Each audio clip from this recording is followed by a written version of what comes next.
So I'm joined by Marc Gait from O2. Marc, good to Hi. see you. Now, one of the things we want to talk about first of all is that, according to Ofcom, O2 in the UK is the #1 mobile operator for customer service. Tell me two things. First of all, what is the key strength you think that has enabled you to get to #1? And what is kind of the biggest sort of challenge thing you need to work on to stay there? Yeah, sure. I think first of all, it's consistency. We've worked hard at making sure when our customers come into the stores, whether it's online or whether it's into one of our contact centres, that there's a consistent service that they have from us. And I think that's been massively important. And it sounds a little bit cheesy, but the customer is at the heart of all of those decisions still, majorly important. I think the watch outs for us as an industry, a telecoms industry though, is more around things can still be easier for our customers. And I think that's what we've got to concentrate on. Our customers will not compare us to another mobile operator. They will compare us to other experiences they've had on the high street. And that's our challenge, to be better and easier to do business with. Okay. Now, when we look at those sort of new areas, kind of social media is one of those sort of key ones. Something that O2 does a little bit of, but is not like 100% in there. You said today in your presentation that the rules have yet to be written in terms of how operators can sort of tackle social media and what we need to do.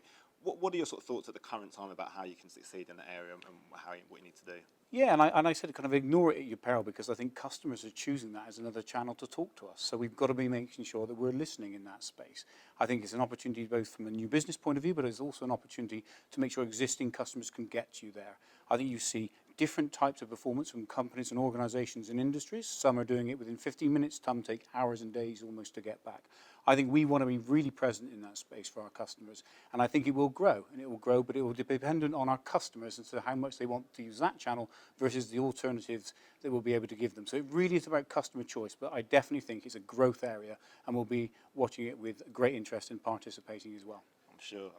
Now, one of the things we've been talking about today is this idea about improvements in customer experience only really happen when it's driven from the top, from the C-suite, the CEO, chief customer officer, whoever it may be. What's the experience that you had at O2 with that, and how important do you think it is? Hugely important. To get that endorsement and that sponsorship around the board table is massive. It happened with us. I talked about bringing the sales and service directorates together was also a significant point for us as well. So having that sponsorship to create that culture where the customer is still in the decision-making part of the things you do is hugely important. So I can't stress it strongly enough. It drives everything we do. Okay. Now, the UK is a very interesting market at the moment. We're not even going to talk about 3 and O2, but we certainly do know that BT and EE have merged. We know that Sky are going to come on the scene later this year with a mobile offering. What does that mean for you guys? How do you react to that? What are the challenges that you face as this market really starts to change? I think the simplest answer I can give you to that is it's about the customer still.